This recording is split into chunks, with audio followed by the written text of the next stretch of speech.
Mesdames, Messieurs, bonsoir, 18h01. Alors, ce conseil municipal qui est en deux temps. Un premier conseil municipal convoqué à 18h et un autre convoqué à 18h15 parce que une première convocation est partie avec quelques jours d'avance sur les délais habituels puisqu'il s'agit de renouveler la délégation de service public de la fourrière municipale. Il nous fallait donc faire deux conseils. Mais avant de faire ces conseils, je crois que c'est Benoît Blanc, puisque Thomas Guiraud et Kevin Vertichon ne sont pas là, qui est le Benjamin de l'équipe. C'est ça, merci monsieur le maire. Alors, Armand Rivière. Présent. Rachel Sacussi. Manuel Bourguin. Présent. Aurélie Mialon. Présent. Jean-Marie Bousquet. Présent. Julie Garcin-Sodo. Thomas Guiraud. Il va arriver en cours de route. Daniel Demoulin. René Verdeil. Robert Vivares. Procuration à M. Bousquet. Marie Ballesteros. Daniel Azemar. Xavier Moutou. Cécile Dos Santos. François Castillo. Katia Sier. Absent. Procuration à M. Castillo. Georges Lopez. Procuration à Mme Sacussi. Nadia Bentahar. Procuration à M. Rivière. William Santos. Présent. Nicole Vicente. Présent. Anne Sutra de Germain. Elle arrive, avec quelques minutes de retard. Géraldine Bousquet. Présente. Marie-Hélène Chassagne. Présent. Alain Vogel-Singer. Absent. Valérie Forme. Absente. Procuration à Mme Sadger. Kevin Vertichon. Annick Sadger. Et Sergi Vora. Et donc, le premier point de ce premier conseil municipal, c'est l'approbation des procès-verbaux des séances du conseil municipal des 12 juin et 17 juillet 2024. Est-ce qu'ils appellent des observations? Non, il faut que je désigne une secrétaire ou un secrétaire de séance. Je manque à mes devoirs, excusez-moi. Ça me perturbe, deux conseils municipaux. Hein. Est-ce qu'il y a un candidat autre que Rachel Sacussi? Non. Alors, qui est contre? Qui s'abstient? Tout le monde est pour. On vous remercie.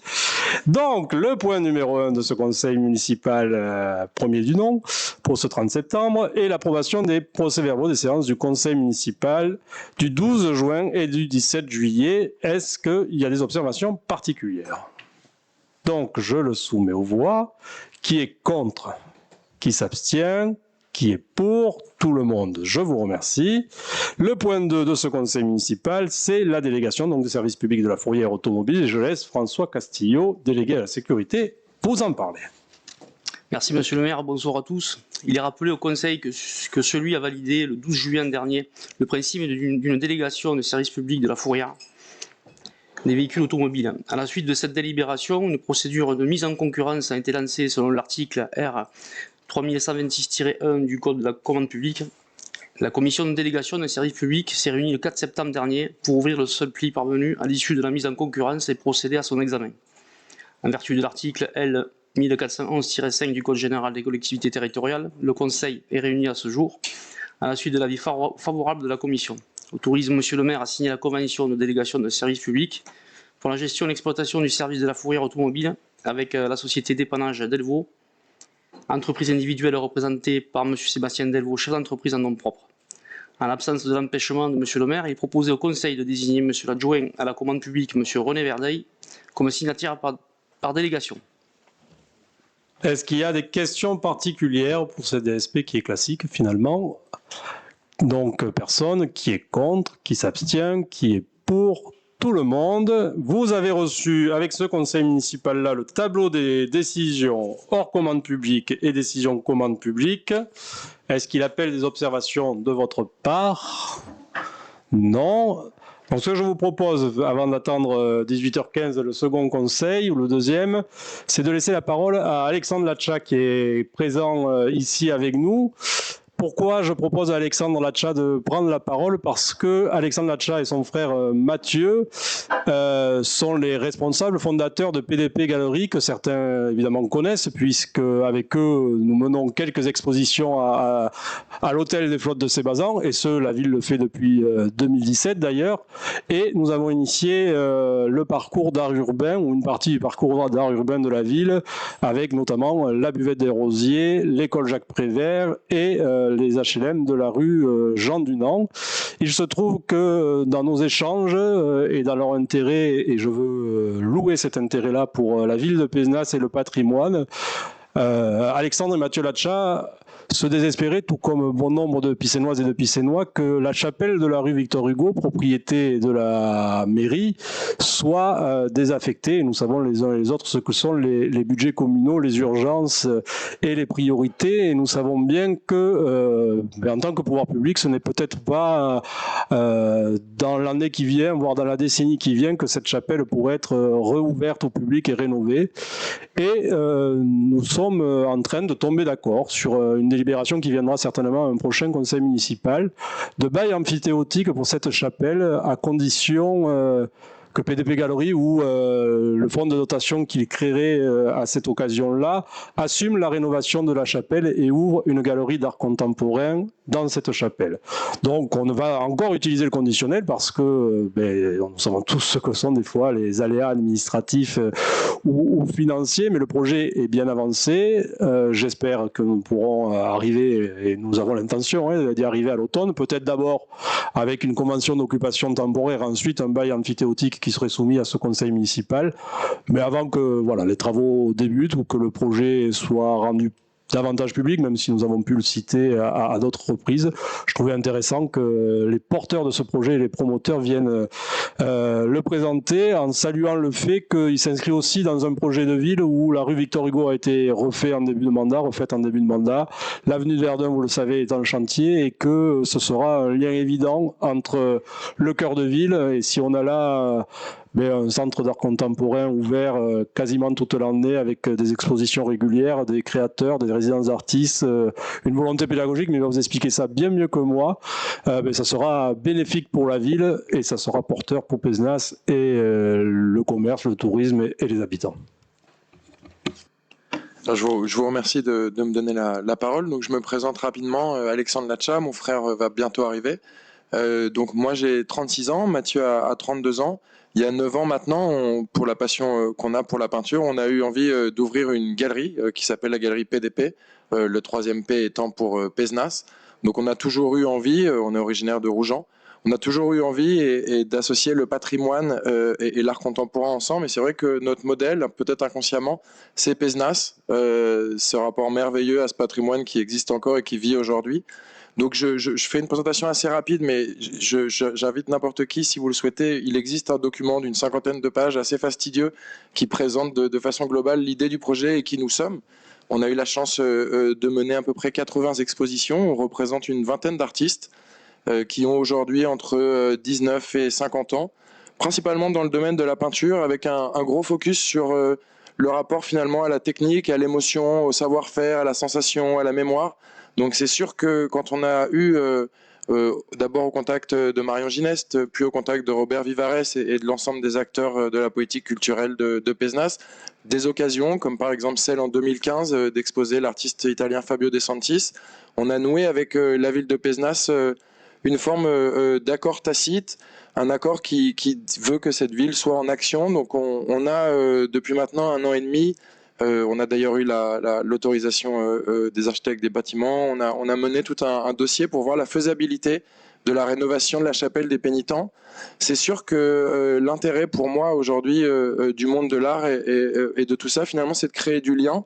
Donc quand monsieur le maire parle d'un lieu qui n'est pas ouvert au public, on touche du doigt vraiment l'objectif principal.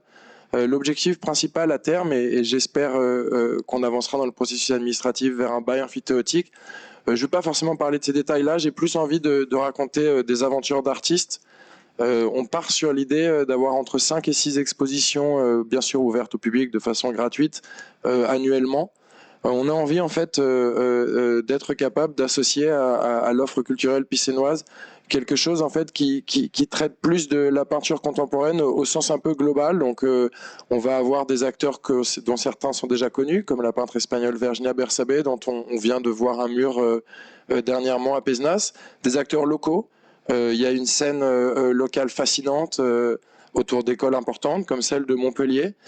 Donc de façon générale, on cherche à ouvrir un lieu qui permettrait en fait de à la fois créer du lien, mais aussi de sensibiliser sur cette idée de peinture contemporaine, de peinture urbaine, avec un certain nombre de résidences. Il est question en fait que dans la chapelle, une partie du lieu soit consacrée à un atelier qui donnerait en fait la capacité de voir les artistes créer. Et puis avec des temps, que ce soit avec le milieu scolaire ou que ce soit avec le milieu associatif, des temps croisés pour aussi utiliser cette chapelle comme un centre d'art et comme un centre d'art contemporain important. Quoi vous dire d'autre que Pézenas nous passionne et aujourd'hui on trouve le cadre vraiment propice pour une action qu'on espère importante dans le temps, mais c'est surtout l'idée en fait de patrimoine et de mise en avant de quelque chose qui nous paraît important. Et puis je conclurai en disant que je suis vraiment à la disposition de chacun pour présenter ce projet plus en détail, que les étapes, comme les a décrites le maire, sont d'abord administratives, assez fastidieuses, mais vont dans le sens finalement d'un projet qui semble réalisable, autour finalement, bien sûr de la rénovation, mais autour aussi de l'envie commune de tout le monde, de recevoir régulièrement un ensemble d'artistes, et je crois que c'est la vocation de la ville de Pézenas, donc on est assez dans cette veine-là. Et puis je conclurai en parlant du parcours à ciel ouvert. Le parcours à ciel ouvert a vraiment pour objectif d'appartenir à tous les Picénois, et je suis très content pour l'instant des échos, de l'accueil. Idéalement, on ambitionne que ça soit une forme de tour, autour peut-être de 6 à 7 fresques, qui permettrait en fait définitivement de positionner Pézenas sur cette scène contemporaine qui est très intéressante en termes de tourisme culturel. Je serai à votre disposition et je sais que les services culturels notent, mais j'étais fasciné par le nombre de visites des expositions aux flottes de Cébazan. Donc voilà, et puis pour finir, merci aussi de laisser une occasion à une autre idée d'une histoire de l'art qui serait moins conceptuelle, plus liée au savoir-faire, aux techniques, à l'artisanat, et ça je crois que c'est quelque chose qui a beaucoup de sens ici. Donc voilà, merci à vous. Oui, je crois qu'on peut applaudir. Je ne sais pas s'il y a des questions, peut-être profitez-en, hein, c'est le moment, même si on alors c'est vrai que Marion Ginès y avait pensé à faire à cet endroit. Après, c'est un peu excentré. Vous n'avez pas peur? Il n'y a pas de parking alentour? Il n'y a pas... Pour vous répondre très clairement, nous, on n'est pas en train de travailler dans quelque chose qui serait idéal et parfait pour nous. Nous, on est dans un compromis entre notre vocation de citoyen, d'acteur de Pézenas, et puis la réalité d'un lieu qui existe par lui-même. Je sais qu'il y a beaucoup de travaux qui sont faits, donc personnellement, je trouve ça même très intéressant de participer au développement d'une autre partie de la ville, tout en sachant que finalement, on a maintenant... à peu près 9 ans d'ancienneté et d'expérience. Donc finalement, on a la chance d'avoir développé une forme de communauté. On a travaillé par exemple pour la ville de Sète, pour la ville de Lodève. Donc j'engagerai aussi ces gens à se déplacer dans des zones peut-être moins attendues de la ville, comme on l'a fait par exemple pour les murs. Et c'est surtout à vocation en destination des Picénois en premier lieu. Merci. Pour ce qui est du parking, rappelons que même si à pied ça sera peut-être à 5 minutes, mais le projet, une fois les travaux de l'avenue Verdun terminés, c'est d'avoir 150 places là où actuellement est la zone de chantier. Donc on va quand même libérer un peu d'espace et qu'évidemment, à un moment ou à un autre, quand on va parler de plan local d'urbanisme, de modification ou de révision, il y aura des réflexions stratégiques à avoir sur certaines rues, de savoir est-ce que les garages deviennent appartements en rez-de-chaussée ou est-ce qu'ils deviennent commerce ou peut-être galeries d'art plus petites. Enfin, il peut aussi, le parcours peut susciter des vocations, y compris sur la rue Barbès. Il faut qu'on mise sur ces quartiers et dans ce qui est un partenariat public-privé, une forme de partenariat public-privé que je trouve intelligent. Je ne nous jette pas des fleurs, mais c'est beau d'avoir des acteurs comme ça, privés, qui sont prêts à assumer le risque d'un lieu excentré en se disant, effectivement, mais c'est peut-être un lieu en jeu. Hein, dans le document qu'on vous enverra dès demain, qui date de 2022, déjà, il ciblait que c'était une participation au réaménagement du quartier. À l'époque, l'avenue de Verdun n'avait pas commencé, et après, avec des objectifs qu'Alexandre nous a donné, la contribution au service jeunesse par l'éducation et de l'art culturel, un lieu de transmission et d'éducation à et par la peinture, un lieu de production culturelle et un lieu de rencontre et de partage. Tout ça pour dire que peut-être c'est l'appel d'air aussi qui manque à certains quartiers. On sait que certains biens peuvent se vendre dans cette rue notamment. Mais peut-être qu'on arrivera aussi à convaincre d'autres personnes d'investir sur des produits différents que ceux dont on a l'habitude de voir. Mais je pense qu'ils ne seront pas si mal placés que ça et ça va donner l'entrée à ce quartier. On a les éditions de Domaines pas loin. Voilà. Je me permettrais d'ajouter que j'ai été frappé par à quel point les Picénois connaissent ce lieu, s'en souviennent, l'ont connu grâce à Grégonia, ont vécu pas mal de choses. Les amis de Pézenas ont beaucoup documenté et j'ai senti vraiment une forme d'engouement et d'envie que ce lieu réouvre. Donc on oublie un peu notre rôle à tous les deux de façon globale. Je vois pas trop l'expansion de Pézenas par exemple pour nous dans des zones comme la place Gambetta ou des zones qui sont peut-être un peu plus fermées. Parce que c'est vrai que dans le cadre de la chapelle, on espère et on ambitionne être capable aussi de travailler sur des expérimentations avec, pour ceux qui avaient vu l'exposition à l'air libre qu'on avait eu la chance de présenter il y a 2 ans, avec peut-être de la tapisserie, peut-être des pièces de plus de 3 mètres, avec des choses. Donc finalement, cette situation est très bonne logistiquement aussi pour nous, donc ça nous va très bien. Et on a quand même le potentiel des brocanteurs antiquaires pas loin, et pourquoi pas un jour de se dire que une fois qu'on aura fini ou qu'on n'arrivera plus à acheter des rez-de-chaussée en centre historique, c'est peut-être là qu'il va falloir commencer à les acheter en installant certains types d'artistes ou d'artisans pour compléter ce parcours. Mais je pense que ça sera un lien évident entre l'avenue Verdun et le cœur de ville. Merci en tout cas. Et à bientôt. Cela nous a amené au deuxième conseil municipal. Dont le premier point, il faut refaire l'appel. Benoît, toi, voilà, tiens un rôle ce soir. J'ai bien fait. D'habitude, c'est les ressources humaines, ce soir, c'est l'appel. Alors, donc Armand Rivière. Présent. Toujours présent. Rachel Sacussi. Manuel Bourguin. Aurélie Mialon. Jean-Marie Bousquet. Julie Garcin-Sodo. Thomas Guiraud. Absent, procuration Madame Demoulin. Daniel Demoulin. René Verdeil. Robert Vivares. Absent, procuration à Monsieur Bousquet. Marie Ballesteros. Daniel Azemar. Xavier Moutou. Cécile Dos Santos. François Castillo. Katia Sier. Absent, procuration à Monsieur Castillo. Georges Lopez. Absent, procuration à Mme Sacussi. Nadia Bentahar. Absent, procuration à Monsieur Rivière. William Santos. Nicole Vicente. Benoît Blanc présent. Anne-Soutra de Germain. Présent. Géraldine Bousquet. Présent. Marie-Hélène Chassagne.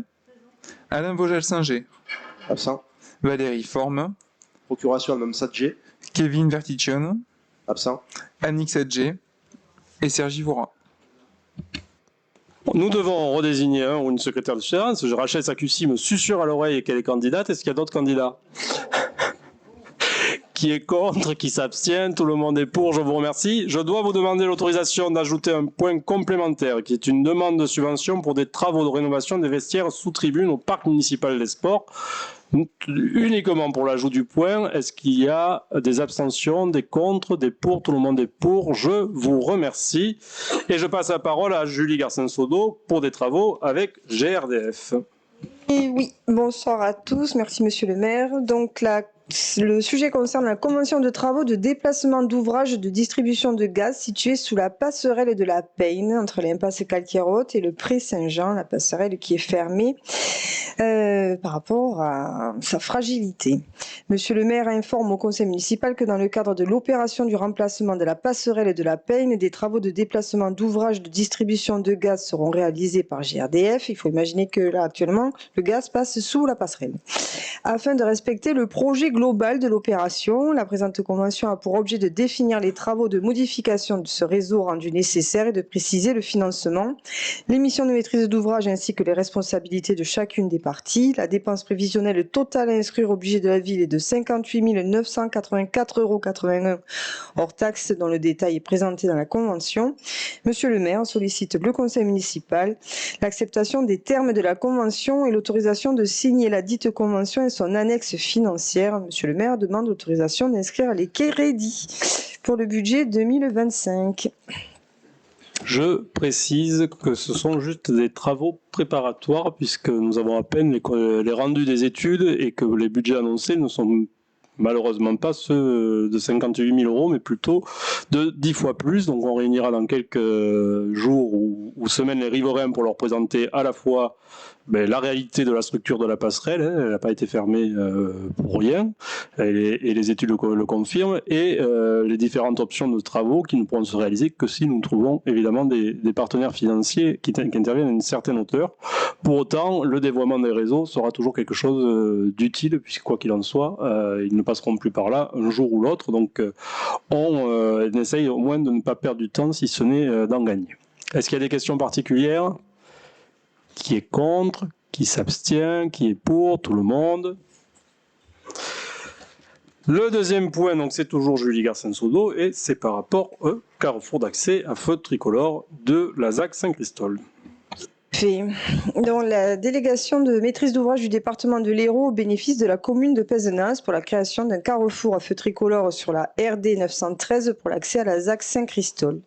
Avec l'approbation des conventions de réalisation des travaux et d'entretien, donc monsieur le maire nous informe que le conseil départemental a été sollicité pour que des travaux d'aménagement de la départementale 113 soient réalisés pour assurer un usage sécurisé et commode de la voirie par les usagers, plus particulièrement à l'intérieur de l'agglomération. Au terme donc des articles L2212-2.1 et L2213-1 du CGCT, le maire de la commune est chargé sur tout le territoire communal de la sûreté, de la sécurité, de la commodité, du passage et assure sur les routes départementales à l'intérieur des agglomérations, c'est-à-dire tant qu'on n'a pas dépassé le panneau, il y a écrit Pézenas, la police de la circulation et du stationnement. À ce titre, il a autorité sur les voies départementales à assurer un usage sécurisé et commode de la voirie, notamment celle traversant l'agglomération. Les aménagements demandés par la commune de Pézenas devant toutefois être réalisés dans le domaine public routier départemental, il nécessite une autorisation du département formalisée par une convention correspondant aux articles que j'ai cités ci-dessus. La commune de Pézenas porte par conséquent la réalisation d'ensemble du projet au titre de la compétence précitée. Le montant total est évalué à 400 000 euros hors taxes, soit 480 000 TTC. La commune assure le financement de l'intégralité de l'opération. La convention d'occupation du domaine public routier départemental relative à cette réalisation de travaux jointe a pour objet de rappeler le programme et l'enveloppe financière prévisionnelle de l'opération de réalisation de cet aménagement, de fixer les modalités d'intervention sur le domaine public départemental routier. Par ailleurs, la commune accepte de prendre en charge l'entretien des dépendances de la chaussée une fois aménagée sans que cette prestation donne lieu à une rémunération. Et monsieur le maire sollicite donc le conseil l'approbation du programme de réalisation de l'aménagement de la départementale 913 et l'autorisation de signer les conventions jointes. Voilà. Est-ce qu'il y a des questions particulières? Je soumets aux voix, qui est contre, qui s'abstient, qui est pour, tout le monde, et toujours Julie Garcin-Sodo, ce coup-ci pour déléguer cette maîtrise d'ouvrage à la CEMO. Voilà. Donc on recommence. Donc, monsieur le maire rappelle qu'un carrefour d'accès doit être réalisé au niveau de la fameuse départementale, qui est la route de Montpellier, afin de permettre l'accès au futur quartier Saint-Christol. Ce projet d'aménagement consiste à créer un carrefour à feu tricolore qui offrira une entrée et une sortie sécurisée aux riverains du quartier Saint-Christol, en y intégrant également une voie partagée pour les cyclistes et piétons. Le département de l'Hérault ayant souhaité déléguer la maîtrise d'ouvrage des travaux de réalisation de ce carrefour à la commune, celle-ci envisage de déléguer à son tour la maîtrise d'ouvrage à la CEMOP Saint-Christol, tel que prévu initialement dans le traité de concession de la CEMOP.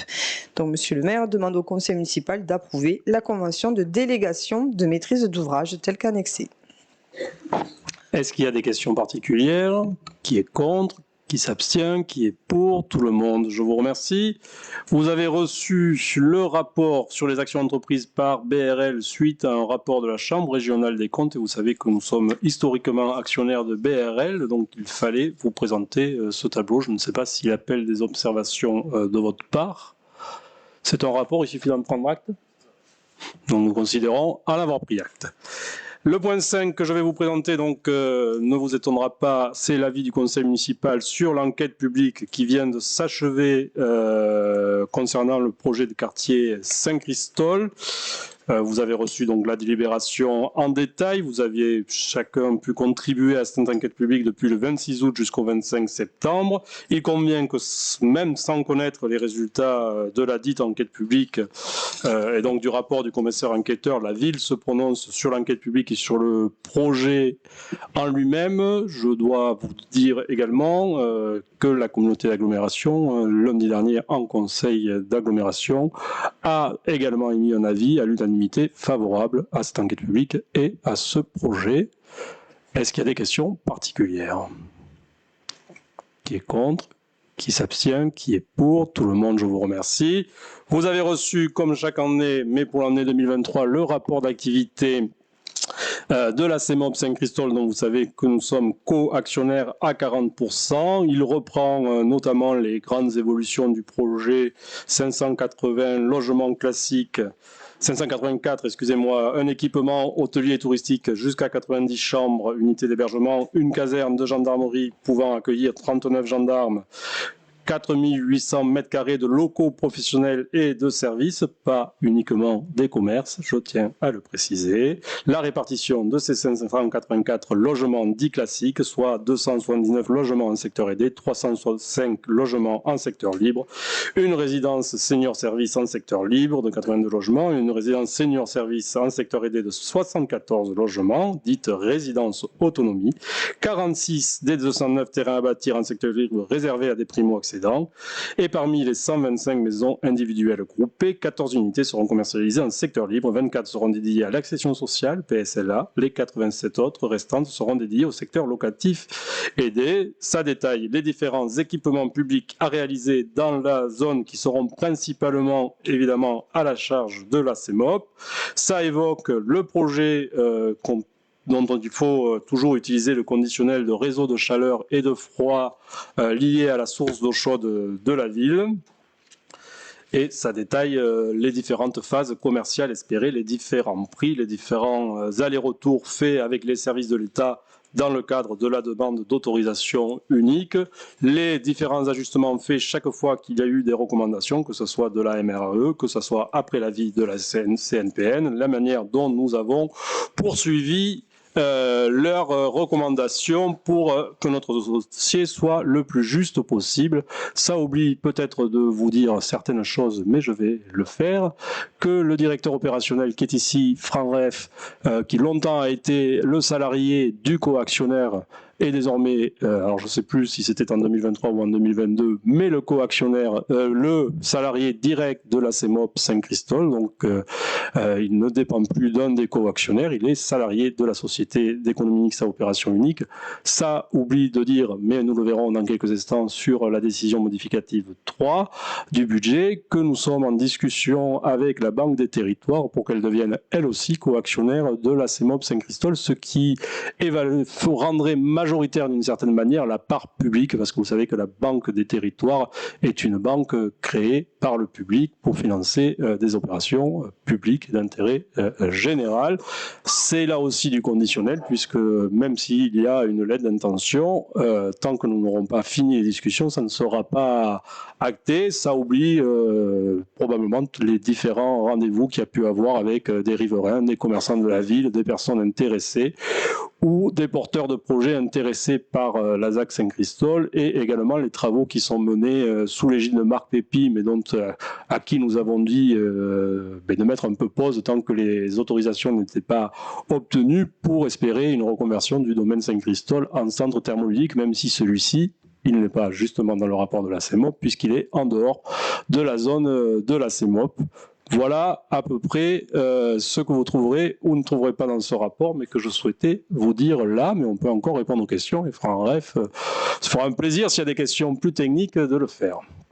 Est-ce qu'il y a des questions particulières? Non. Donc c'est un rapport, il suffit d'en prendre acte à nouveau, et je vous en remercie. Et je laisse la parole à René Verdeil pour des constitutions de provisions pour risques et charges de fonctionnement. Merci Monsieur le maire, bonjour à tous. Constitution de provisions pour risques et charges de fonctionnement. Monsieur le maire expose au conseil municipal qu'en application du principe comptable de prudence et conformément aux dispositions de l'instruction budgétaire et comptable M57, des provisions sont constituées pour couvrir des risques et des charges nettement précisés quant à leur objet et que des événements survenus ou en cours rendent très probables. Elles sont réajustées au fur et à mesure de la variation des risques et des charges. Monsieur le maire rappelle dans ce cadre la délibération du conseil municipal du 13 décembre 2022, au titre de laquelle une reprise sur provision avait été entérinée, arrêtant à 37 334,52 € le stock de provision constitué. Cette enveloppe était cohérente avec le montant des restes à recouvrer constatés au 1er janvier 2024. Monsieur le maire informe le conseil que par décision du 24 juin 2024, le tribunal administratif de Montpellier a condamné l'entreprise Toulouse à verser à la commune la somme de 645 000 € dans le cadre du contentieux sur les travaux du cours Jean Jaurès. Ce montant va faire l'objet d'une inscription budgétaire compte 75 888 dans la décision modificative numéro 3 du budget principal que nous verrons tout à l'heure. Le recouvrement de cette somme étant néanmoins sujet à caution, il est proposé d'en provisionner l'intégralité par une inscription identique compte 6815 de la même décision modificative numéro 3. La recette pour la commune ne sera dès lors constatée que lors du recouvrement effectif de la créance par le biais d'une reprise sur provision compte 7815. Monsieur le maire sollicite donc du conseil l'autorisation de constituer la provision susvisée.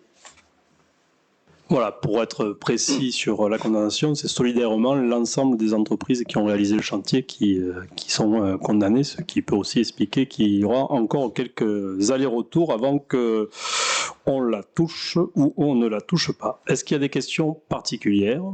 Qui est contre? Qui s'abstient? Ah, Madame Sager. Oui, juste, je ne suis pas au courant pour ces travaux. Qu'est-ce qu'il était? Il y avait des malfaçons, donc sur le cours Jean Jaurès, à la suite des travaux, voilà, ça fait que les pavés se déchaussent, enfin se défont.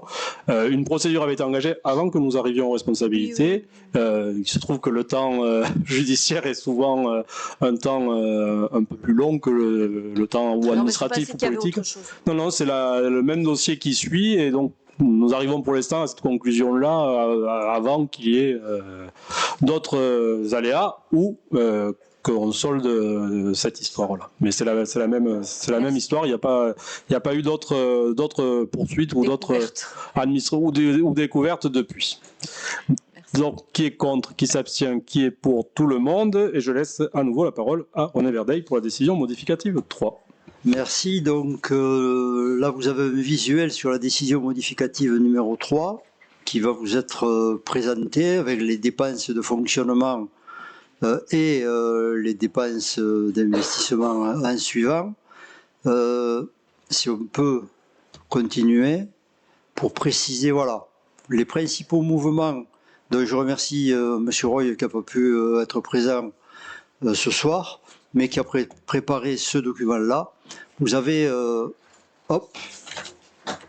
voilà, merci. Principaux mouvements de dépenses de fonctionnement, plus 250 000 €, ce sont des dépenses d'énergie. L'électricité, comme vous le savez, coûte de plus en plus cher. Et donc, voilà, 250 000 € de plus.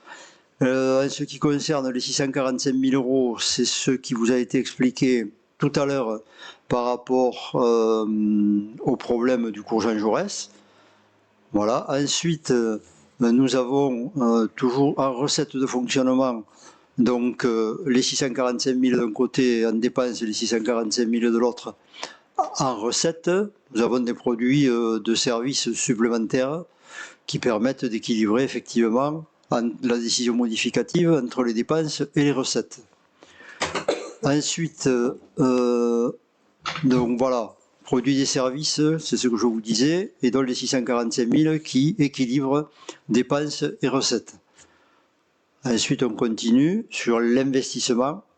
Sur l'investissement, nous avons ce que évoquait Monsieur le maire tout à l'heure, une augmentation de capital. Alors, ce qui est envisagé, c'est une augmentation de capital de la CEMOP pour amener la ville qui était à 40% à 34%, la CIM qui était à 60% à 34% également, et la Caisse des dépôts et consignations serait à 32%.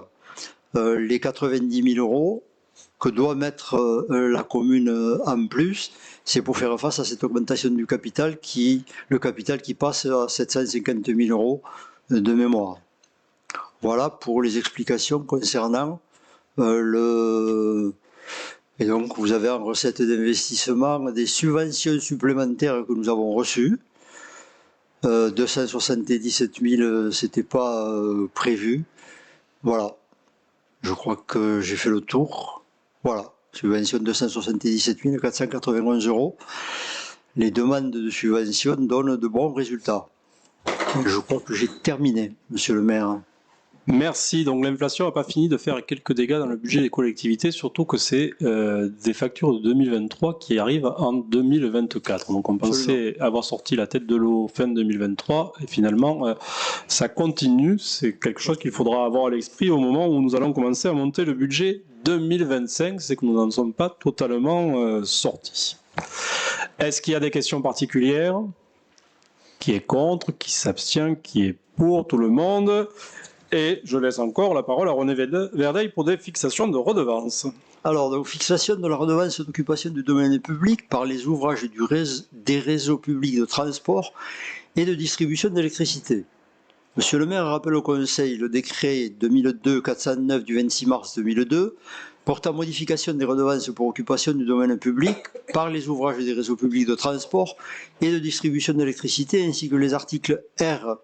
2333-105 et suivant du Code général des collectivités territoriales de la délibération du Conseil municipal du 4 juillet 2013 s'y rapportant. Afin de repréciser les modalités de revalorisation annuelle de ces redevances, conformément aux dispositions du décret susvisé, monsieur le maire propose pour le calcul de la redevance annuelle de retenir le seuil de la population totale de la commune issue du recensement en vigueur au 1er janvier de l'année N, de fixer le montant de la redevance au taux maximum prévu selon la règle de revalorisation définie au sein du décret susvisé au regard de l'évolution des index ingénierie publiés au journal officiel. Pour l'année 2024, le coefficient d'actualisation s'élève à 1,5617. De revaloriser ce montant automatiquement tous les ans par application de la formule d'indexation annuelle, proportionnellement à l'évolution de l'index ingénierie ou tout autre index qui viendrait lui être substitué suivant le calcul appliqué aux communes comprises entre 5 000 et 20 000 habitants, soit, vous avez la formule RODP égale 0,381 par la population moins 1204 euros que multiplie le coefficient d'actualisation. Est-ce que je continue avec les télécommunications? Oui, on les votera séparément quand même, oui. Ouais. Fixation de la redevance d'occupation du domaine public pour les différents opérateurs de télécommunications. Vu le Code général des collectivités territoriales, notamment son article 21-21-29, le Code des postes et télécommunications, vu le décret du 27 décembre 2005 relatif aux redevances d'occupation du domaine public, considérant que l'occupation du domaine public routier par des opérateurs de télécommunications dans le lieu à versement de redevances en fonction de la durée de l'occupation, de la valeur locative et des avantages qu'en tire le permissionnaire, vu la délibération du conseil municipal du 4 juillet 2013 afférente à cette redevance, monsieur le maire propose au conseil municipal de repréciser les modalités de calcul de cette redevance en les fixant comme suit. D'appliquer les tarifs maxima prévu par le décret précité pour la redevance d'occupation du domaine public au routier dû par les opérateurs de télécommunications, à savoir pour 2024, 48,27 € par kilomètre et par artère en souterrain, 64,36 € par kilomètre et par artère en aérien, 32,18 € par mètre carré au sol pour les installations autres que les stations radioélectriques cabines notamment. Il est précisé qu'une artère correspond à un fourreau contenant ou non des câbles ou un câble en pleine terre, en souterrain et à l'ensemble des câbles tirés entre deux supports. Deuxièmement, de revaloriser chaque année ces montants en fonction de la moyenne des 4 dernières valeurs trimestrielles de l'index général relatif aux travaux publics. Troisièmement, d'inscrire annuellement cette recette au compte 70 323. Quatrièmement, de charger le maire du recouvrement de ces redevances en établissant annuellement un état déclaratif ainsi qu'un titre de recette. J'ai terminé.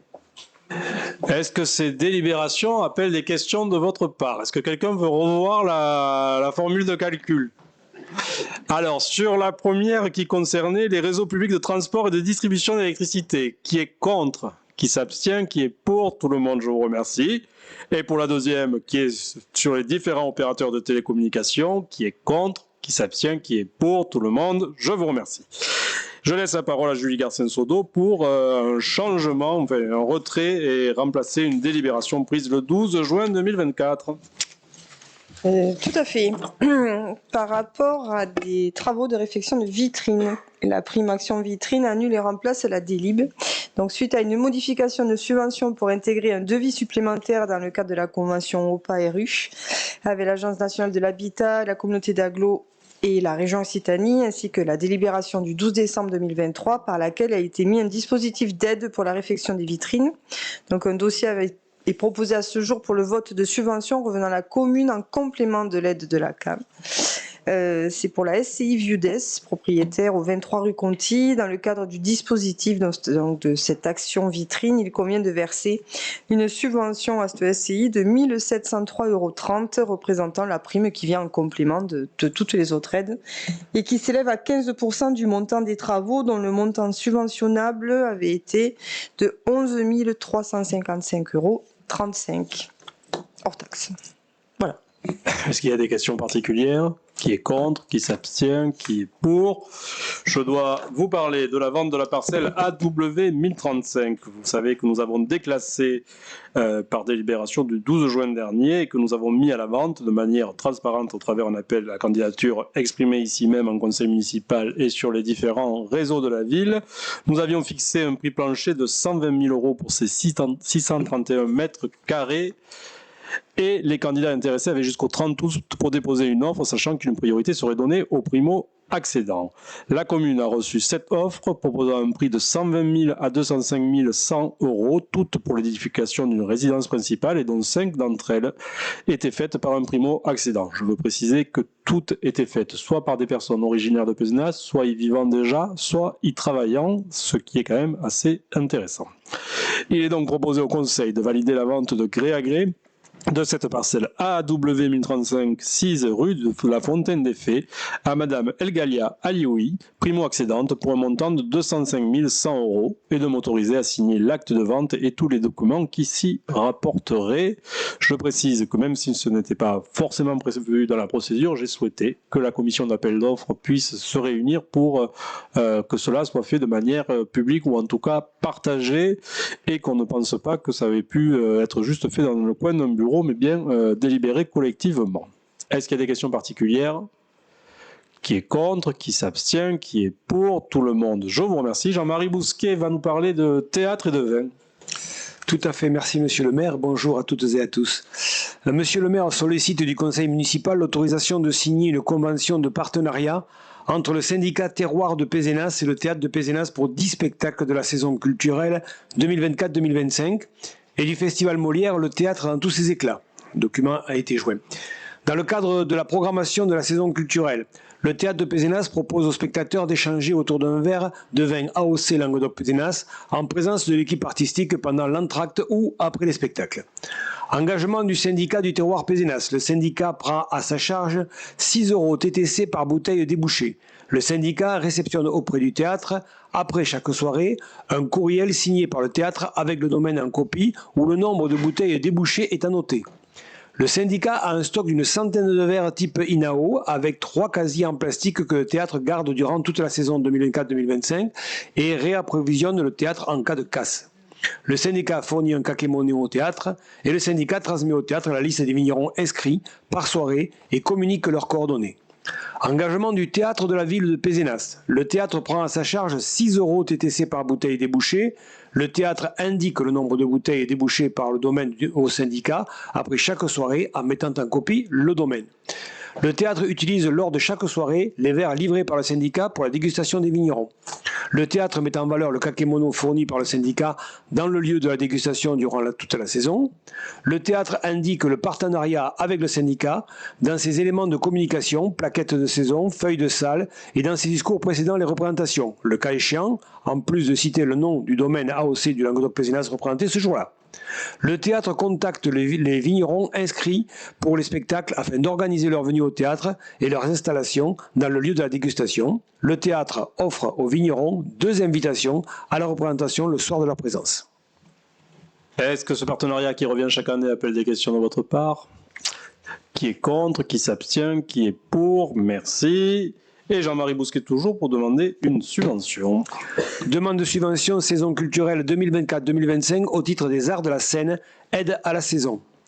Monsieur le maire sollicite le conseil l'autorisation de déposer une demande de subvention pour la saison 2024-2025 au titre des arts de la scène, aide à la saison auprès de l'État, du conseil régional Occitanie-Périnée, Méditerranée et de tout autre organisme ou collectivité qui pourrait participer financièrement.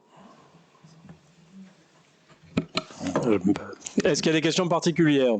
Qui est contre? Qui s'abstient? Qui est pour? Tout le monde. Aurélie Malion pour à nouveau nous parler de la carte scolaire et préciser quelques points de l'ancienne délibération. Merci Monsieur le maire, bonsoir à tous. Donc approbation du secteur relatif à la carte scolaire de la commune de Pézenas et du règlement intérieur des inscriptions scolaires. Monsieur le maire informe le conseil municipal de la nécessité de se prononcer sur la définition des périmètres scolaires conformément à l'article L217.7 du Code de l'éducation. Donc, Monsieur le maire rappelle également que la commune de Pézenas dispose d'un règlement intérieur des inscriptions scolaires ayant pour objectif de formaliser les règles et les conditions d'inscription dans les écoles publiques du premier degré. Monsieur le maire propose de nommer les 2 secteurs. Donc, dénomination secteur nord. Dans le secteur nord, nous regroupons le groupe scolaire Bobby-Lapointe qui comprend l'école maternelle Charles Perrault et l'école élémentaire Jules Vallès. Et la dénomination du secteur sud pour les écoles Robert Desnos maternelle et école élémentaire Jacques Prévert.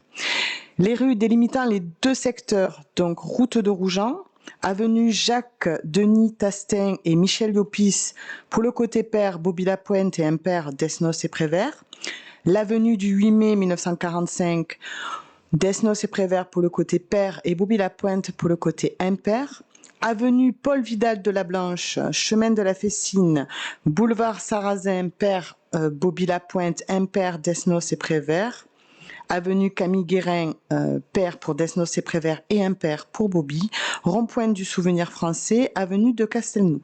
Monsieur le maire indique que toutes les adresses de la ville sont rattachées à une école maternelle et élémentaire de proximité. À ce titre, il précise que le respect des périmètres scolaires est essentiel pour préserver l'équilibre des effectifs des écoles de la ville.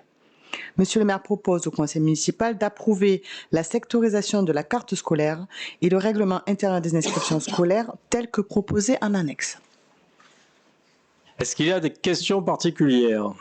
Qui est contre? Qui s'abstient? Qui est pour? Je vous remercie. Et Aurélie Mialon toujours pour la participation scolaire aux établissements privés sous contrat. Merci. Alors conformément aux articles L442.5 et suivants du Code de l'éducation, il est rappelé au conseil municipal que la ville participe au financement des dépenses de fonctionnement des classes élémentaires et maternelles de l'association Calandretta des Polinettes et de l'école Sainte-Marthe. Monsieur le maire propose au conseil de reconduire pour l'année 2024-2025 la participation communale qui est de 550 € pour chaque enfant domicilié sur le territoire de la commune de Pézenas. Monsieur le maire sollicite donc au conseil l'autorisation de signer avec ces établissements scolaires le forfait communal pour les classes sous contrat d'association. Est-ce qu'il y a des questions particulières? Qui est contre? Qui s'abstient? Qui est pour? Tout le monde, je vous remercie. Et Manuel Bourguin va relayer ou remplacer Thomas Guiraud sur la reconduction des conventions de mise à disposition d'éducateurs sportifs au service du service des sports pour l'année scolaire. Avec un verre d'eau, s'il vous plaît. Reconduction des conventions de mise à disposition d'éducateurs sportifs du service des sports pour l'année scolaire 2024-2025. Donc 17A, convention de mise à disposition d'éducateurs sportifs du service des sports à la crèche municipale Les Pitchounets. Structure d'accueil de jeunes enfants, la crèche municipale de Pézenas offre de multiples activités d'éveil tout au long de l'année afin de mettre en place des animations sportives de type baby gym pour le public de 18 mois à 3 ans. Le CCAS de Pézenas sollicite du service des sports la mise à disposition d'un éducateur sportif spécialisé dans le développement psychomoteur des tout-petits. Dans le cadre d'une collaboration entre les services des sports de la ville de Pézenas et Petite Enfance du CCAS, cette mise à disposition sera gratuite. Elle nécessite la signature d'une convention entre la ville de Pézenas et le CCAS de Pézenas afin de fixer les conditions de mise en place. Il est proposé au conseil municipal d'approuver cette convention et d'autoriser monsieur le maire à la signer. Alors, est-ce qu'il y a des questions particulières sur cette convention? Qui est contre? Qui s'abstient? Qui est pour? Je vous remercie. Deuxième convention de mise à disposition d'éducateurs sportifs du service des sports dans les écoles primaires publiques de Pézenas. Dans le cadre de leurs compétences d'enseignement de l'éducation physique et sportive, les écoles primaires publiques de Pézenas sollicitent l'intervention d'éducateurs sportifs municipaux pour la mise en place de projets sportifs spécifiques. L'intervenant sportif qui apporte ses connaissances et compétences permet ainsi l'accès à certaines pratiques sportives à l'école. Cette prestation de service gratuite nécessite la signature d'une convention entre la ville de Pézenas et l'éducation nationale de l'Hérault afin de fixer les conditions de mise en place. Il est proposé au conseil municipal d'approuver la convention susmentionnée et d'autoriser monsieur le maire à signer. Est-ce qu'il y a des questions particulières? Qui est contre? Qui s'abstient? Qui est pour? Tout le monde, je vous remercie. 17C, 17D, convention de mise à disposition d'éducateurs sportifs du service des sports dans les écoles primaires privées de Pézenas. Dans le cadre de leurs compétences d'enseignement de l'éducation physique et sportive, les écoles primaires privées de Pézenas sollicitent l'intervention d'éducateurs sportifs municipaux pour la mise en place de projets sportifs spécifiques. L'intervenant sportif qui apporte ses connaissances et ses compétences permet ainsi l'accès à certaines pratiques sportives à l'école. Cette prestation de service gratuite nécessite la signature d'une convention entre la ville de Pézenas et les établissements Calandreta del Polinet et Sainte-Marthe afin de fixer les conditions de mise en place. Il est proposé au conseil municipal d'approuver la convention susmentionnée et d'autoriser monsieur le maire à signer les documents. Je ne sais pas, est-ce qu'il y a des questions à nouveau? Puisqu'il y a deux conventions, je vais vous faire voter deux fois. Pour la 17C, qui est contre, qui s'abstient, qui est pour tout le monde. Je vous remercie. Pour la 17D, qui est contre, qui s'abstient, qui est pour tout le monde. Peut-être saluer le travail des services des sports qui quand même est une plus-value pour les établissements d'enseignement de la ville et l'ensemble du travail des services pour les différentes propositions qu'ils font du type gestes qui sauvent, savoir rouler à vélo avec le service des sports et la police municipale qui font aux différentes écoles de la ville parce que c'est là aussi une véritable plus-value pour les enfants. Puisque Manu Bourguin remplace bien Thomas Guiraud, on va lui proposer de nous présenter la convention pour la mise à disposition de personnel par le Racing Club Montagnacois. Merci monsieur le maire. Dans le cadre d'un partenariat en faveur du développement de la pratique sportive, l'association Racing Club Montagnacois Handball propose à la ville de Pézenas de mettre à disposition gratuitement une apprentie en BPGEPS, éducateur sportif, mention activité sportive pour tous pour l'année scolaire 2024-2025. L'objectif étant de donner la possibilité à l'apprenti de pouvoir se former et s'expérimenter à d'autres activités sportives que le handball, enseigner en club et d'apporter au service des sports un renfort dans l'encadrement des actions mises en place. À cet effet, une convention de stage fixant les modalités de ce partenariat est nécessaire. Il est proposé au conseil municipal d'approuver cette convention et d'autoriser monsieur le maire à la signer. Est-ce qu'il y a des questions particulières? Qui est contre? Qui s'abstient? Qui est pour? Tout le monde, je vous remercie. Et Benoît Blanc pour les questions de ressources humaines. Merci. Alors, il est rappelé que Il est rappelé au Conseil que la commune de Pézenas, toujours soucieuse de la formation et de l'insertion professionnelle des jeunes dans le milieu de travail, a eu recours au dispositif de l'apprentissage et a recruté un agent en contrat d'apprentissage. Le contrat arrive à son terme et l'agent a donné entière satisfaction. Afin de répondre aux besoins de la collectivité et du service dans lequel le contrat a été effectué, et afin de permettre de proposer un emploi à l'agent, il est nécessaire de prévoir la création d'un poste de rédacteur territorial à temps complet. Le nombre de postes de rédacteur territorial à temps complet est porté à 4. Il y a des questions particulières? Qui est contre? Qui s'abstient? Qui est pour? Tout le monde? Il est rappelé au Conseil que la ville mène une politique active en faveur des enfants et des jeunes dans le domaine extrascolaire et le domaine sportif. Il est proposé au Conseil de créer un poste supplémentaire d'adjoint d'animation territoriale afin de permettre à l'autorité d'engager un agent présentant les compétences nécessaires, même si ce dernier n'est pas titulaire du diplôme du concours spécifique. Le nombre de postes d'adjoint d'animation territoriale à temps complet est porté à 12. Est-ce qu'il y a des questions particulières? Qui est contre? Qui s'abstient? Qui est pour? Tout le monde? Je vous remercie. Il est présenté au Conseil le souhait de la commune de réorganiser le service intendance et le planning d'entretien dans les locaux communaux à la suite d'un départ à la retraite sur un temps complet. À la suite d'une analyse plus fine des besoins par les responsables de service, il apparaît qu'un emploi annualisé à 1200 heures annuelles permet de répondre à ceci. Il est donc proposé au Conseil de créer un poste d'adjoint technique à temps non complet à 74,5 ETP. Est-ce qu'il y a des questions particulières? Pas pour cette question. Ça fait augmenter les charges de personnel, la création de postes? Non, pour l'instant, on essaye de le faire à budget constant, pour pas vous cacher les seules dépenses, je ne sais pas si on peut dire dépenses, mais augmentations que peut-être on n'aurait pas pu prévoir, ou en tout cas qui sont à la fois, je vais dire, une heureuse surprise, mais qui nous coûtent dans le budget. C'est les effets qui continuent de la cantine dès 1 euro, puisqu'on a de plus en plus d'enfants qui mangent à la cantine. Il faut structurer davantage le temps de la pause méridienne et le restaurant scolaire. Donc c'est peut-être sur ça où on va avoir, on pourrait avoir un décalage. Après, on essaye de faire à budget constant sur l'année, et vous l'avez vu dans l'ADM, on ne propose pas d'augmentation du 0,12, donc on essaye de maintenir à budget constant.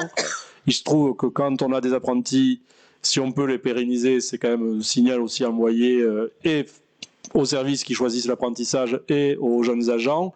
Il se trouve aussi que parfois, quand on prend des agents en remplacement, je pense au stade récemment, et qu'ils sont particulièrement probants et où on sait où il manque des postes, on essaye aussi de trouver les solutions pour les pérenniser. Alors sur un budget d'une année, c'est quasi indolore. Après, il faut arriver à monter les budgets suivants, mais c'est souvent quand on revoit le tableau des effectifs, vous le savez, c'est une forme de toilettage aussi pour être en conforme avec la loi, mais ce sont déjà ou des agents qui sont là, ou des postes qui n'étaient pas pourvus, ou des promotions internes, réussites de concours, mais on essaye de les suivre quand même, parce qu'il y a une incitation à passer les concours et à se former.